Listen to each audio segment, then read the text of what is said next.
హే friends welcome back. Already కూలీ collections మరియు water collections ఏది పై చెయ్యి, ఏది ఎక్కువ వసూలు చేస్తే అదేందుకు ఎక్కువ వసూలు చేసింది అనేటటువంటిది క్లారిటీగా క్లుప్తంగా ఈరోజు ఈ వీడియోలో అయితే డిస్కషన్ చేసుకునేటటువంటి ప్రయత్నం చేద్దాం. నెక్స్ట్ వీడియోలో ఓజీ గురించి ఉందిలేండి. సో అందుకే ఒక వీడియో అయితే చేయడం జరుగుతుంది అనమాట. సో మ్యాటర్ ఏంటంటే కూలీ వార్2 రెండు ఒకే రోజు రిలీజ్ అయ్యాయి. గట్టి క్లాష్ అని చెప్పుకోవచ్చు. ఏది తీసేసేది లేదు. మన డైరెక్టర్ సంగతి వదిలేయండి, పాపం డైరెక్టర్ ఎవరికి తెలియదు. కానీ లోకేష్ కనకరాజ్ అంటే తెలుగులో కూడా బేభత్సమైనటువంటి ఫ్యాన్ బేస్. ఇక రజనీకాంత్, అనిరుద్ అంటే కోసుకునేటోళ్ళు ఉంటారు. వీళ్ళ ముగ్గురు కాంబినేషన్ అంటే మినిమం హైప్ ఉంటుంది. వారు చూసుకున్నట్లయితే ఇంకా తెలుగు ఆడియన్స్లో ఎక్కువ మంది ఎక్కువగా వెయిట్ చేస్తున్నారు అంటే ఒకే ఒక్క రీజన్, ఖచ్చితంగా మన ఎన్టీఆర్ మ్యాన్ ఆఫ్ మాస్ ఉన్నది.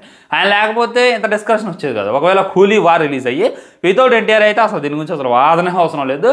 ఎందుకురా బాబు ఆ వార్2 గురించి అరవకుండా సాంబార్ అయినా టేస్ట్ బాగానే ఉంటుంది, పోయి ఆ సాంబారే తాగుతాం, ఆ పచ్చి పులుసే పెట్టరా బాబు అని చెప్పి ప్రతి ఒక్కరు అనుకునే వాళ్ళే. సో అది అందుకే ఎన్టీఆర్ గురించి చాలామంది మాట్లాడొద్దు. ఎన్టీఆర్ లేకపోయినా కానీ ఈ సినిమా ఫ్యాన్ బేస్ ఉందంటే మట్టికి అది కుళ్ళుపోతున్న నా కొడుకులు ఆ మాట అంటారు. ఎందుకంటే ఒకసారి ఇమాజిన్ చేసుకోండి, వార్2లో ఎన్టీఆర్ లేడు, వార్2లో ఎవడో బాలీవుడ్ హీరో ఉన్నాడు, అది రిలీజ్ అవుతుంది, కూలీ రిలీజ్ అవుతుంది. మీకు కనీసం అసలు ఆలోచన వచ్చేదా? ఈ క్లాష్ ఉంది, బిగ్ క్లాష్ ఉంది, ఎవడు గెలుస్తుడు, అబ్బా అది ఇది అని చెప్పి క్యూరియాసిటీ ఉండేదే కాదు. మరి అలాంటి క్యూరియాసిటీని క్రియేట్ చేసింది ఎవరు? ఖచ్చితంగా మన ఎన్టీఆర్ అన్న అనేటటువంటి గుర్తుపెట్టుకోండి. ఇంకోటి ఏంటంటే నిన్న నా ఫ్రెండ్ గాడు ఒక నాకు కాల్ చేసిండు, కూలీ సినిమా చూసిండంట. చూసి అరే మామ సినిమా బాగాలేదన్న, ఓకే లేకుండా ఒప్పుకుంటా, మరి భజన అని చెప్పినవేంద్రా, భజన అని చెప్పి నీకు ఎందుకు అనిపించిందిరా అని చెప్పి నన్ను అడిగిండు. నేను అప్పుడే వాడిని అడిగినా అనమాట, ఏ థియేటర్లో చూసావురా అని. వాడేం గోక్కుంటా అందులో డౌన్లోడ్ చేసి చూసి రానడు. నీ అబ్బా మార్నింగ్ 4 లేచి ఎగ్జాక్ట్లీ అలారం పెట్టుకొని లేచి నిద్ర మూసుకో చేసి డబ్బులు పెట్టుకొని సెల్లో ఉనుక్కుంటా వాన్లో దడుచుకుంటా సినిమా పోయి చూస్తే అప్పుడు అర్థమైద్దిరా, డబ్బులు పెట్టి థియేటర్లో టైం కేటాని చూస్తే అర్థమైద్ది అది భజన కాదా అని. మూవీ రోజుల్లో సైలెంట్గా ఫ్రీగా డౌన్లోడ్ చూసుకున్నవాడికి ఏం అర్థమవుతుంది అని చెప్పి చెప్పిన తర్వాత ఎవరైతే మూసుకుంటూ ఈ విధంగా మూవీ రోజులో చూసిన వాళ్ళు సైతం థియేటర్లో చూసిన వాళ్ళు క్వశ్చన్ చేయడం అయితే నాకైతే నిజంగా బాధగా అనిపిస్తుంది. మీరు ఇమాజిన్ చేసుకోండి, ఒక మంచి సినిమా చూడాలనే కదా మనం పొద్దునే వెళ్ళేది. ఎందుకు వెళ్తాం? మనకి రేపు పనులు ఉండవా? నాకు తెలిసి మా డాడీ నమాజ్కి లేపినా నేను లేవను, 5కి వామన అవలగా డాడీ అని చెప్పి పడుకుంటా. అలాంటిది 4కి అలారం పెట్టుకొని లేస్తున్నాడే, దానికి గల కారణం ఏంది? సినిమా. ఇక్కడ మా డాడీ అంటాడు, నువ్వు నమాజ్ చేస్తే పుణ్యం ఏమవుతుందా, సినిమాకి వెళ్తే నీకేమవుతుందా అంటే ఆయన తెలియదు సాటిస్ఫాక్షన్. అప్పుడు ఆయన ఏజ్ అయిపోయింది రండి, అప్పట్లో ఆయన చేసిందే, కానీ ఇప్పుడు మనకైతే నీళ్ళు చెప్తారనమాట. ఈ విధంగా ఇంకో సాటిస్ఫాక్షన్. సో ఇంత పొద్దున్నే లేసి వెళ్ళి మంచి సినిమా చూస్తున్నారు అనేటటువంటి ఫీల్లో కూర్చుంటే ఆ మంచి సినిమా చూడకపోతే బాధ అనిపిదా భయ్యా? నేను ఎప్పటికీ చెప్తానా కూలీ మింగింది అంటే దానికి కారణం ఖచ్చితంగా భజన. మింగింది అని చెప్పి నేను అనకూడదులేండి, కలెక్షన్స్ బాగానే వస్తున్నాయి. ఏమో రివ్యూస్ అన్ని పక్కన పెట్టి మేము వార్2కి వెళ్ళడానికి మాకు ఇష్టం లేదు, మేము ఎట్టున్నా కానీ కూలీకి వెళ్తామని చెప్పి ప్రతి ఒక్కరు వెళ్తున్నారు. ఇవాళ సాటర్డే అనమాట, నిన్న ఫ్రైడే, నిన్న కూడా బాగానే కలెక్షన్స్ వచ్చాయి, రేపు కూడా భయంకరంగా వస్తాయి.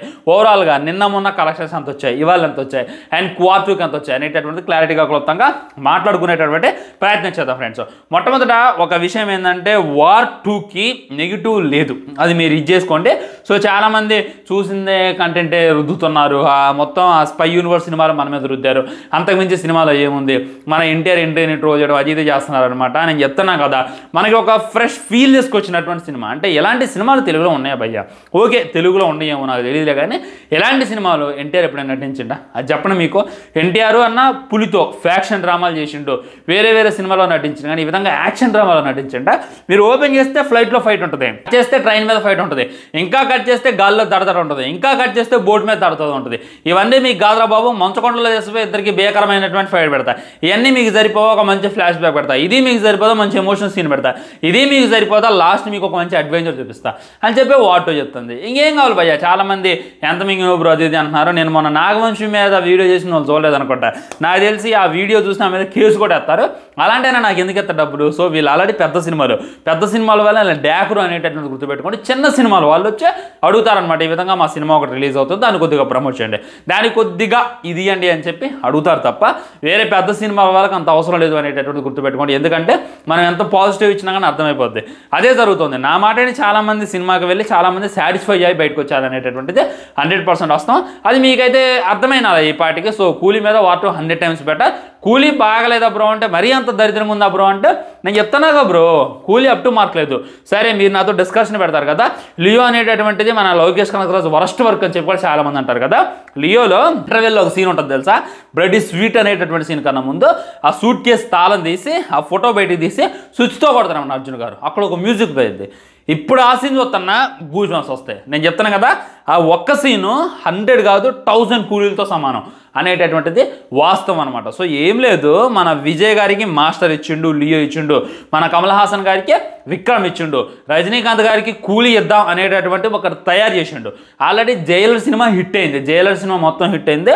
మ్యూజిక్ వల్లే కొద్దిగా ఎంగేజింగ్గా కొద్దిగా ఇంట్రెస్టింగ్ అయితే క్రియేట్ చేశారు. దానివల్ల సినిమా ఆడింది అని చెప్పి లోకేష్ గారు బలవంతంగా అనుకోండి. సో అక్కడ కొడుకు చావు, ఇక్కడ ఫ్రెండ్ చావుతో సినిమా అయితే మొదలైంది. అలానే ముందు తీసుకెళ్ళి ఇంకా బక్కోడే ఉన్న డ్యూటీ చేస్తారు అనుకుంటే కానీ పాప బక్కో డ్యూటీ కూడా పేర్లేదు అనేటటువంటిది వాస్తవం. దీనివల్ల కూలీగా నెగిటివ్ అయితే వినపడుతుంది. నెగిటివ్ అనేటటువంటిది మౌత్లో వినపడుతుంది, కానీ కలెక్షన్స్ బాగానే వచ్చేస్తున్నాయి అనమాట. మన వార్ 2 చూసుకున్నట్లయితే ఇప్పటిదాకా 216 కోట్ల గ్రాస్ని అయితే వసూలు చేసింది. మన హిందీలో అయితే భయంకరంగా ఉందన్నమాట. హిందీలో డే 1 కొద్దిగా షేర్ తక్కువ 25 కోట్లు, కానీ డే 2 చూసుకున్నట్లయితే 40 కోట్లకి వెళ్ళిపోయింది. సో అక్కడ కూలీకే క్రేజ్ తగ్గింది, వార్ 2కి అయితే పెరిగింది. ఓవరాల్గా వార్ 2 చూసుకున్నట్లయితే అటు ఇటుగా తెలుగులో గిలుగులో అన్నింటిలో కలిపి 108 కోట్ల షేర్ని అయితే వసూలు చేసి చూపించింది. సినిమాకి పెట్టినటువంటి పెట్టుబడి 400 కోట్లు. 400 కోట్లలో 100 కోట్లు అయితే రికవరీ చేసి పడేసింది. ఇంకా 300 కోట్లు అయితే రికవరీ చేయాల్సింది. నేను నిన్న మొన్న కలెక్షన్స్ గురించే మాట్లాడుతున్నా. ఇవాళ ఎంత వచ్చినాయి అనేటటువంటిది ఇంక ఇన్ఫర్మేషన్ రాలే, అది వచ్చా కూడా మాట్లాడదాం. సో ఇంత మట్టికి అయితే పోస్టర్ని దింపలేదు అనమాట. మరి ఏమైంది చింటూ, ఎందుకు దింపట్లేదు అని చెప్పి చాలామంది ఆయన క్వశ్చన్ చేస్తున్నారులే, కానీ ఆయన అయిపోయింది అనమాట. ఆల్రెడీ కూలీ వాళ్ళు పోస్టర్ దింపారు 150 కోట్లు వచ్చే సంథింగ్ అని, కానీ వీళ్ళైతే దింపలేదు అనమాట. మేము ఏదో ఒక పోస్టర్ వేస్తాం అని చెప్పి నాగవంశీ గారు ఆ స్టేట్మెంట్ ఇవ్వకుంటే బాగుండేదిరా అనేటటువంటి ఫీలింగ్ కలుగుతుంది. ఒకవేళ ఆయన వచ్చినటువంటి ఒరిజినల్ కలెక్షన్స్ వేసినా కానీ ఇది ఫేక్ అంటారు అనేటటువంటిది, అందుకే వాళ్ళైతే దింపట్లేదు అనేటటువంటిది మరీ వాస్తవం అనమాట. సో 150 కోట్లు డే 1 వస్తే దానికి ఆల్రెడీ నేను మీకు చెప్పే 100 కోట్ల దాకా వచ్చాయని. సో పోస్టర్లు అయితే వీళ్ళు వేసుకునేటువంటి అవసరమే లేదు. ఓవరాల్గా 400 కోట్ల బడ్జెట్ పెడితే 208 కోట్ల గ్రాస్ని అయితే వసూలు చేసింది. ఇంకా మొత్తం కలెక్షన్స్ రావాలి అని అంటే మన తెలుగు స్టేట్స్లో 80 కోట్లు ఉంది బ్రేక్ ఈవెన్. అంటే ఇప్పటిదాకా వచ్చేసింది మ్యాక్సిమం 2 డేస్లోనే అటు ఇటుగా ఒక 50% పైన రికవరీ అయితే చేసి చూపించేసింది. ఇంకొక ఎంత 20-30 కోట్లే ఈజీగా వచ్చేస్తాయి అనేటటువంటి వాస్తవం. అండ్ ఇంకా ట్విస్ట్ ఏంటంటే బ్రేక్ ఈవెన్ అనేటటువంటిది అంటున్నా కానీ ఇంత తొందరగా వసూలు చేస్తుంది అని చెప్పి నేనైతే కళ్ళ కూడా అనుకోలేదు.